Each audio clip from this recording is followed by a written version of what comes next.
Everyone, you are most welcome in my YouTube channel Commerce Career. I am Piyush Anand. Today we are going to learn basic accounting term. आज हम आपको बताने वाले हैं basic accounting term के बारे में। इसे पढ़ाने के पहले एक बात हम लोग को बता देते हैं कि आज का जो वीडियो है वो सबसे ज्यादा हेल्पफुल होने वाला है वो स्टूडेंट के लिए जो अभी 11th में है, या तो कहीं आप जा रहे हैं 11th क्लास करने के लिए, या फिर आप कहीं क्लास करने के लिए नहीं जा रहे। जैसा कि अभी जो माहौल है, बहुत सारे बच्चे भी क्लास स्टार्ट नहीं किए हैं, तो उनके लिए एक बात बता दें कि आज का जो क्लास है वो डे 1 क्लास है, यानी कि कॉमर्स का जो पहला क्लास है। अगर आप कहीं भी पढ़ने के लिए जाते हैं तो आपको जो कॉमर्स में जो फर्स्ट डे जो आपको पढ़ाया जाता है, आज उन्हीं का उसी का क्लास होने वाला है। यानी आज का जो क्लास होगा उसमें आपको कुछ बेसिक अकाउंटिंग टर्म के बारे में बताया जाएगा। देखिए होता क्या कि चूंकि कॉमर्स की एकदम बिल्कुल डिफरेंट सब्जेक्ट है, तो आपको इसमें बहुत सारे ऐसे वर्ड मिलेंगे जो आप बिल्कुल पहले सुने नहीं होंगे। जैसे सपोज अगर हम आपसे पूछे कि बैड डेब्ट्स क्या होता है, डाउटफुल डेब्ट्स क्या होता है, तो बहुत सारे बच्चों को पता ही नहीं है, क्योंकि वो लोग अभी बिल्कुल नए हैं, उन्हें पता नहीं। कॉमर्स में क्या है ना कि कॉमर्स में जो हम लोग अकाउंटेंसी पढ़ते हैं वो क्या है, हम आपको पहले वीडियो में बताए थे कि अकाउंटेंसी क्या है, एक बिजनेस लैंग्वेज है। तो बिजनेस लैंग्वेज है, दैट मीन्स कि इसमें जो बहुत सारे ऐसे वर्ड हैं जो हम लोग के लिए बिल्कुल नया है। तो सबसे पहले ना आज हम उन सब वर्ड को सीखेंगे ताकि आगे हमें कॉमर्स में जो अकाउंटेंसी जो हम कैरी ऑन करेंगे आगे कोई प्रॉब्लम नहीं हो। तो उन बेसिक अकाउंटिंग टर्म के बारे में हम लोग बात करेंगे, और गारंटी है कि आप मेरे साथ जुड़े रहिए और आपको जितना भी मतलब नेक्स्ट जितना भी वीडियो आप स्टेप बाय स्टेप देखते चले जाएंगे, आपके लिए कॉमर्स यानी कि अकाउंटेंसी बहुत ही आसान होता चला जाएगा। ठीक है, तो आज हम बात करेंगे बेसिक अकाउंटिंग टर्म के बारे में। देखिए ये जो बेसिक अकाउंटिंग टर्म है, जैसा कि नाम है इसका, बहुत सारे स्टूडेंट को ये भी नहीं समझ में आ रहा कि सर ये बेसिक अकाउंटिंग टर्म क्या होता है। यहाँ पर एक वर्ड यूज किया गया बेसिक, ये तो सबको समझ में आ रहा होगा सर बेसिक, दैट मींस कहीं भी कुछ अगर स्टार्ट किया था उसको हम लोग बेसिक कर सकते हैं। यहाँ पर इसका एक न्यू नाम अगर हम दें, इसको हम लोग कह सकते हैं कि बेसिक कॉमर्स वर्ड। ठीक है, तो ये कह सकते हैं कि बेसिक वर्ड ऑफ कॉमर्स, यानी अगर हम कॉमर्स पढ़ रहे हैं तो सर इसका जो बेसिक सब वर्ड होता है उसके बारे में आप बताइए। तो हम आज बेसिक वर्ड ऑफ कॉमर्स के बारे में बात करेंगे कि अगर हम लोग कॉमर्स पढ़ रहे हैं तो बहुत सारे ऐसे वर्ड है जो बिल्कुल मेरे लिए नए हैं, तो उस सब के बारे में आपको बात करेंगे। तो उसमें से सबसे पहला जो वर्ड है वो है बिजनेस ट्रांजेक्शंस। बिजनेस ट्रांजेक्शन का मतलब क्या होता है, देखिए नाम से ही आपको पता चल रहा होगा बिजनेस ट्रांजेक्शन। बिजनेस ट्रांजेक्शन मतलब क्या होता है कि बिजनेस में होने वाला ट्रांजेक्शन। यहाँ पर देखिए बुकिश लैंग्वेज में क्या लिखा हुआ है, लिखा it is an economic activity. It is an economic activity by the business, मतलब आपके बिजनेस में जो भी एक्टिविटी हो रहा है, ठीक है, लेकिन यहाँ पर एक वर्ड यूज किया गया है और उस वर्ड का नाम दिया गया इकोनॉमिक। आप थोड़ा ध्यान दीजिए, कॉमर्स में या फिर आप लोग पहले भी पढ़े होंगे कि इकोनॉमिक का मतलब क्या होता है, जो कि मनी से रिलेटेड होता है, उसको हम लोग कहते हैं इकोनॉमिक एक्टिविटी। तो आपके बिजनेस में जो भी ट्रांजैक्शन हो रहा है, जो भी लेन देन हो रहा है, जो भी एक्टिविटी हो रहा है, लेकिन वो इकोनॉमिक होना चाहिए, जो कि आपके बिजनेस के फाइनेंशियल पोजीशन को इफेक्ट करता है, उसको हम लोग कहते हैं इकोनॉमिक एक्टिविटी।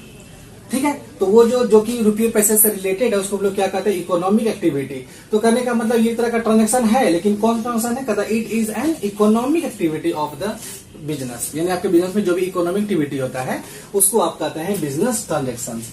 नेक्स्ट है कैपिटल। कैपिटल क्या है, अमाउंट इन्वेस्टेड बाय प्रोप्राइटर। यहाँ पर एक वर्ड यूज किया गया है प्रोप्राइटर। देखिए प्रोप्राइटर का मतलब क्या होता है, प्रोप्राइटर का मतलब होता है ऑनर। प्रोप्राइटर का मीन्स होता है ऑनर, मतलब जो मालिक है बिजनेस का। तो लिखा हुआ अमाउंट इन्वेस्टेड बाय प्रोप्राइटर इन ए बिजनेस, यानी आपके बिजनेस में, यानी कि जो बिजनेस है उसमें जो प्रोप्राइटर जो ऑनर है वो जो कुछ अमाउंट लगा रहा है उसको हम लोग कैपिटल कहते हैं। सपोज आपका बिजनेस है, आप 1 लाख रुपए अपने बिजनेस में लगा रहे हैं, वो आपके लिए कैपिटल। यहाँ पर एक बात और बोलना चाहेंगे कि कैपिटल का मतलब सिर्फ कैश का फॉर्म नहीं होता, एसेट्स का फॉर्म भी होना चाहिए। इट में भी फॉर्म एंड एसेट्स और कैश। कहने का मतलब अगर आप अपने बिजनेस में कैश लगा रहे हैं, इसके अलावा जैसे सपोज अगर कोई बिजनेस में आप फर्नीचर लगाए, मशीन लगाए, मेरा एक बिजनेस है उसमें हम एसी लगा रहे हैं कस्टमर सर्विस के लिए, तो वो सब भी जो है कैपिटल ही है। यानी आपने बिजनेस में जो कुछ लगा रहे हैं, दैट मींस जब बिजनेसमैन अपने बिजनेस में जो कुछ लगाता है वो सारा का सारा चीज उसके लिए क्या कहलाता है, कैपिटल कहलाता है। नेक्स्ट है ड्रॉइंग्स। ड्रॉइंग्स का मतलब होता है अमाउंट और गुड्स। यहाँ पर थोड़ा ध्यान दीजिएगा, अमाउंट और गुड्स। गुड्स का मतलब होता है वस्तु, अमाउंट्स और goods which drawn by the proprietor for personal use. कहने का मतलब ये हुआ कि यहाँ पर फिर एक वर्ड है प्रोप्राइटर। प्रोप्राइटर का मतलब होता है ऑनर, यानी कि आपका जो ऑनर है, ठीक है, अमाउंट और गुड्स विथड्रॉन। विथड्रॉन का मतलब होता है निकालना, बाय द प्रोप्राइटर। किसके द्वारा निकाला जा रहा है, प्रोप्राइटर के द्वारा। किस चीज के लिए, पर्सनल यूज के लिए। अगर किसी भी बिजनेस का जो ऑनर है वो अपने पर्सनल यूज के लिए यानी डोमेस्टिक पर्पस कहिए, सेल्फ यूज कहिए, अपने यूज के लिए अगर आप अपने बिजनेस से कुछ भी निकालते हैं, चाहे आप अमाउंट निकाल रहे हैं या आप गुड्स निकाल रहे हैं, तो उसको हम लोग ड्राइंग्स कहते हैं। सपोज मेरा मेडिकल का दुकान है और जो सपोज कि हम अपने घर में कोई बीमार है उसके लिए हम शाम में अगर घर आ रहे हैं और कुछ मेडिसिन घर लेकर आ रहे हैं अपने पर्सनल यूज के लिए, मैंने अपने घर वालों को देने के लिए, ना कि उसको सेल करने के लिए, तो ये जो मेडिसिन निकाल रहे हैं तो वो मेरे लिए क्या है, गुड्स है। तो उसको हम लोग, और किस चीज के लिए हम लोग निकाल रहे हैं, अपने यूज के लिए, उसको हम लोग क्या वर्ड देंगे, नाम ड्राइंग्स। अगर हमको कैश ही मान लो सपोज 200 रुपया निकाल के हम अपने लिए खर्च कर रहे हैं तो वो भी क्या कहलाता है, ड्राइंग्स। तो यहाँ पर क्लियर हो रहा है कि आप चाहे अमाउंट निकालिए चाहे गुड्स निकालिए, विथड्रॉल मतलब निकालना बाय द प्रोप्राइटर, लेकिन वो किसके द्वारा निकालना चाहिए, ऑनर के द्वारा, और किस चीज के लिए, पर्सनल यूज के लिए। अगर आप उसको सेल करते हैं तो फिर वो ड्राइंग्स नहीं कहलाता है। नेक्स्ट है लायबिलिटीज, पेबल अमाउंट। यहाँ पर एक थोड़ा ध्यान दीजिएगा, यहाँ पर एक वर्ड हम यूज किए हैं पेबल। देखिए एक होता है पेड, एक होता है पेबल। पेड का मतलब जो दे दिया गया, पेबल का मतलब होता है ड्यू अमाउंट, जो अभी नहीं बाद में देना है। तो payable amount by the business to outsider, एक जो बिजनेस के द्वारा, आउटसाइडर मतलब बिजनेसमैन को छोड़कर। देखिए एक बात बताते हैं, कॉमर्स अगर आप पढ़ रहे हैं तो एक बात जानिए कि बिजनेस और बिजनेसमैन दोनों अलग होता है, ठीक है। बिजनेस अलग है, बिजनेसमैन अलग है। तो यहाँ पर बोला गया कि बिजनेस के द्वारा, आउटसाइडर का मतलब बिजनेसमैन के अलावा जो भी बाहरी पर्सन है जिसको भी अमाउंट देना है वो मेरे लिए क्या है, लायबिलिटी। तो इजी वर्ड में अगर हम इसको समझे तो लायबिलिटी का मतलब होता है कर्ज, मतलब फ्यूचर में जो अमाउंट आप पे करते हैं। हम बैंक से लोन ले लिए 2 लाख रुपए का, तो ये क्या है, एक तरह का मेरे लिए कर्ज है जिसको फ्यूचर में आज नहीं कल हमको पे करना होता है। तो वैसा कोई भी अमाउंट जो फ्यूचर में आप पे करते हैं तो उसको हम लोग क्या कहते हैं, पेबल अमाउंट कहते हैं, और वो आपके लिए क्या है, लायबिलिटीज है। नेक्स्ट आपके लिए आता है एसेट्स। एसेट्स मतलब संपत्ति, प्रॉपर्टी। देखिए क्या लिखा हुआ है, कहता है एनीथिंग, कुछ भी, which will enable the firm. Enable का मतलब होता है यहाँ पर प्राप्त करना, ठीक है। The firm to get economic benefit in the future is an assets. मतलब यहाँ पर देखिए क्या है, एसेट्स क्या है, एसेट्स क्या हो गया कि जो आपको फ्यूचर में एक बेनिफिट देता है वो आपके लिए एसेट्स कहलाता है। और इसका एक मॉनेटरी वैल्यू होना चाहिए। मॉनेटरी वैल्यू का मतलब उसका अपना एक मूल्य होना है। सपोज आपके पास एक बिल्डिंग है, उसका एक मूल्य है, आप उसको सेल कर सकते हैं। सपोज जैसे कि मान चलेगी आप एक दर्जी हैं, आपके पास सिलाई मशीन है, तो क्या हो रहा है, वो सिलाई मशीन क्या है, एक तो उसका मॉनेटरी वैल्यू है, दूसरा बात क्या है कि वो आपको हमेशा क्या है, बेनिफिट दे रहा है, उसके थ्रू आप पैसा को क्या कर रहे हैं, मनी अर्न कर रहे हैं। तो एसेट्स का मतलब हो रहा है, एसेट्स का मतलब यहाँ पर क्या है, एक बार फिर से रिपीट करना चाहेंगे, एनीथिंग, कुछ भी, which will enable the firm, जो कि आपके फर्म में इनकम का सोर्स बन रहा है, टू गेट इकोनॉमिक बेनिफिट, जो आपको इकोनॉमिक बेनिफिट दे रहा है इन the future is an assets. जो भी आपको फ्यूचर में आपके लिए वो बेनिफिट बनेगा वो आपके लिए क्या कहलाता है, एसेट्स कहलाता है। तो शायद आपको यहाँ पर तक समझ में आ गया होगा बिजनेस ट्रांजैक्शन क्या है, कैपिटल क्या है। बिजनेस ट्रांजैक्शन का मतलब जो बिजनेस में जो भी लेन देन होता है। कैपिटल का मतलब जो ऑनर अपने बिजनेस में जो कुछ लगाता है वो आपके लिए क्या है, कैपिटल है। ड्राइंग्स का मतलब होता है कि जब आप पर्सनल यूज के लिए कुछ भी निकाल लेते हैं तो उसको ड्राइंग्स कहा जाता है। लायबिलिटीज मतलब एक तरह का कर्ज है जो कि फ्यूचर में आप उसको पे करते हैं। एसेट्स क्या है, जो कि आपको फ्यूचर में जो भी बेनिफिट देगा वो आपके लिए क्या कहलाता है, एसेट्स कहलाता है। तो हम आज यहाँ पर टॉप 10 बेसिक अकाउंटिंग टर्म के बारे में बात करेंगे। आपका रेवेन्यू, ठीक है, थोड़ा ध्यान दीजिए। रेवेन्यू का मतलब क्या होता है, इसका अगर हिंदी बोले तो इसका हिंदी था आगम, मतलब प्राप्ति कर सकते हैं। रेवेन्यू क्या है, income of recurring, that means की रेगुलर नेचर का जो होता है, ठीक है, नेचर फ्रॉम एनी सोर्सेस, किसी भी सोर्स से आपको पैसा आ रहा है लेकिन उसका जो नेचर है वो रेगुलर होना चाहिए। क्या है उसका कि नेचर रेगुलर, दैट मीन्स कि आप उसका अगेन एंड अगेन इनकम हो रहा है। आपका बिजनेस है, हाँ, आप किसी भी चीज को परचेज कर रहे हैं, सेल कर रहे हैं, और आपका नेचर उसी को खरीदना बेचना, आपका बिजनेस है वो चीज। जैसे मान सपोज किसी भी चीज का अगर बिजनेस, आप सब्जी का ही दुकान चला रहे हैं या मेडिकल का दुकान चला रहे हैं, कपड़े का दुकान कर रहे हैं, तो वो जो आपका जो उस चीज को जो आप खरीद रहे हैं, बेच रहे हैं, वो आपका क्या है, वो आपका रेगुलर नेचर है। तो यहाँ पर उससे जो इनकम जनरेट हो रहा है उसको हम लोग क्या कहते हैं, रेवेन्यू कहते हैं। Income of a recurring nature from any sources, यानी किसी भी सोर्स से आपका इनकम आ रहा है लेकिन आपका रेगुलर बेसिस पर आ रहा है, ठीक है, तो उसको हम लोग यहाँ पर एक नाम दिए हैं रेवेन्यू। यहाँ पर एक वर्ड आता है रेवेन्यू से मिलता है, एक वर्ड आता है इनकम, एक वर्ड आता है गेन। तो यहाँ पर गेन, बहुत सारे स्टूडेंट को लगता है कि रेवेन्यू और गेन एक ही होता है। आपको बता दें गेन का मतलब भी प्रॉफिट ही होता है, लेकिन गेन का मतलब यहाँ पर क्या होता है कि इरेगुलर नेचर, सडनली कहीं से हमको इनकम आया लेकिन वो रेगुलर नेचर का इनकम नहीं है, उसको हम लोग गेन कहते हैं। तो यहाँ पर हम बात करते हैं रेवेन्यू के बारे में, income of a recurring nature from any sources, किसी भी सोर्स से आपका इनकम जनरेट हो रहा है, दैट मीन्स, लेकिन वो आपका रेगुलर नेचर का अगर है तो आप उसको नाम देते हैं रेवेन्यू। अगेन आते हैं आगे वॉचर। वॉचर क्या है?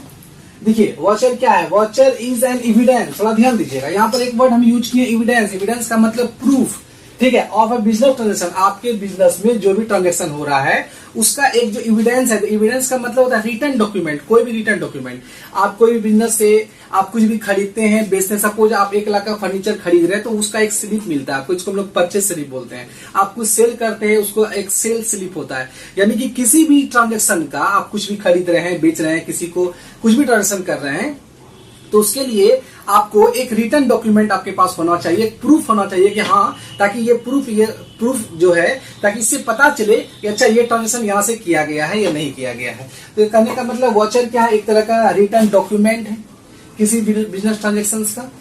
आगे है बैड डेब्ट्स। देखिए बैड डेब्ट्स क्या होता है, सिंपल वर्ड में अगर समझिए तो इरिकवरेबल अमाउंट, वैसा पैसा जो डूब गया। Bad debts is irrecoverable amount. Irrecoverable का मतलब जो रिकवर नहीं हो पाया। आप 1 लाख का माल बेचते हैं और 50,000 सपोज आपको मिलता है और 50,000 आपको नहीं मिलता। जो 50,000 नहीं मिला वो आपका बैड डेब्ट्स रहता है, यानी वो पैसा आपका डूब गया।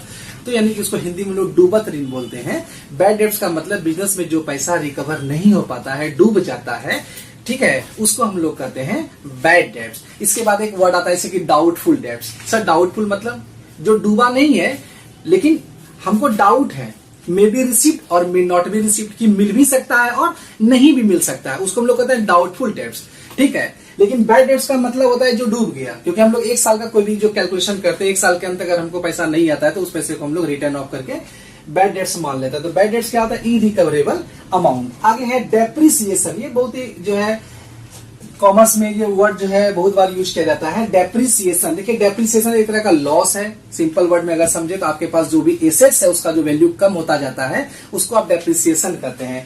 Depreciation is a fall in the value of an assets. आपके एसेट्स का जो भी वैल्यू है जब वो घटता है उसको आप डेप्रिसिएशन कहते हैं। कोई भी चीज है अगर आप उसको यूज करते हैं, बहुत सारी चीजें जो आप यूज नहीं भी कर रहे हैं तो समय बीतने के कारण जो होता है उसका वैल्यू घट जाता है।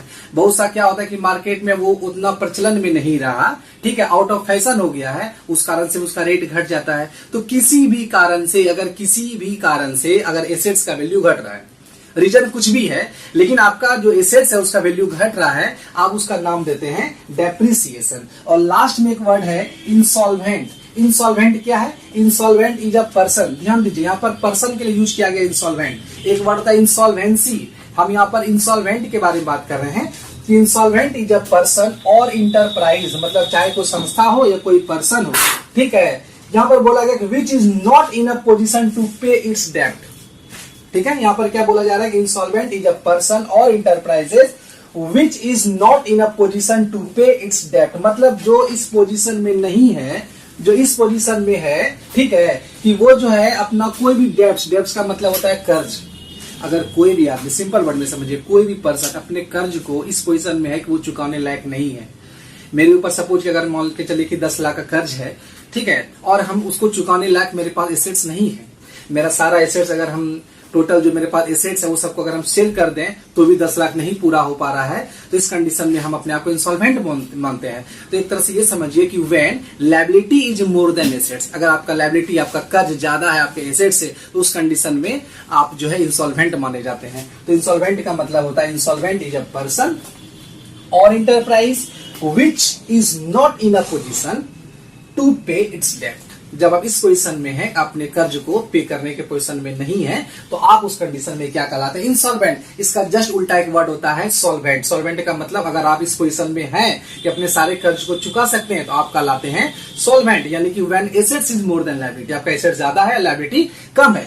तो शायद आपको ये समझ में आएगा जो हम आपको आज जो भी बता रहे हैं बेसिक अकाउंटिंग टर्म, जो यानी कि जो 10 वर्ड हम आपको बताए, ये कॉमन वर्ड है जो कि आपको मेनली यही काम में आएगा आगे, ठीक है। तो बेसिक अकाउंटिंग टर्म के बारे में आपको जो बताया, जैसे कि आपको जो जैसे एसेट्स है, लायबिलिटी है, रेवेन्यू है, voucher, bad debt, depreciation, insolvent, ठीक है, जो कुछ हम आपको बताए, ठीक है, ये बेसिक वर्ड्स हैं। कॉमर्स को स्टार्ट करने के पहले आपको इन वर्ड के बारे में पता होना चाहिए, ताकि क्योंकि आगे जो है आपको ये वर्ड बार बार मिलेंगे, ताकि हमें पहले से पता हो। अच्छा, बैड डेट्स का मतलब ये होता है, डाउटफुल डेट्स का मतलब ये होता है, इंसॉल्वेंट का मतलब ये होता है। तो क्या होता है ना कि कहीं ना कहीं आपका एक बेस जो होता है वो सही कर रहा है, ताकि आगे आपको कॉमर्स में यानी अकाउंटेंसी में कोई प्रॉब्लम नहीं होगा। तो आई होप शायद आज का जो वीडियो है, यानी कि जो आप लोगों के लिए लेकर आए थे डे 1 का वीडियो, ठीक है, तो ये डे 1 का वीडियो, आप कहीं भी पढ़ने के लिए अगर कॉमर्स जा रहे हैं तो आपका जो पहला क्लास है आपका यही होता है। शायद आप सबों को समझ में आया होगा, और बहुत सारे स्टूडेंट जिनको कि कुछ समझ में आया हो या कुछ समझ में नहीं भी आया हो, तो टेंशन नहीं लेना है, क्योंकि ये आपका पहला क्लास है। और चूंकि आपके पास कॉमर्स का कोई बेस नहीं है, अगर हम पहले भी कहें कि अगर आप आर्ट्स पढ़ते हैं, साइंस पढ़ते हैं, तो आपके पास पहले से उसका बेस होता है, मगर ये कॉमर्स है जिसका बेस आपके पास है ही नहीं, तो उसको कोई भी नया चीज है, नया सब्जेक्ट, उसके बेस को बनाने के लिए थोड़ी परेशानी और थोड़ा जो है मेहनत करना होता है। तो क्या है, लेकिन इस चीज का हम गारंटी लेते हैं कि अगर आप मेरे साथ जुड़े रहते हैं तो आपको स्टेप बाय स्टेप जो है कुछ ही दिनों में आपके लिए कॉमर्स बहुत ही आसान और आपका एक फेवरेट और पसंदीदा सब्जेक्ट बन जाएगा। ठीक है, तो आई होप शायद आपको आज का वीडियो पसंद आया होगा। ठीक है, अगर वीडियो आपको पसंद आया होगा तो आप लाइक कीजिए, सब्सक्राइब कीजिए। Thanks very much.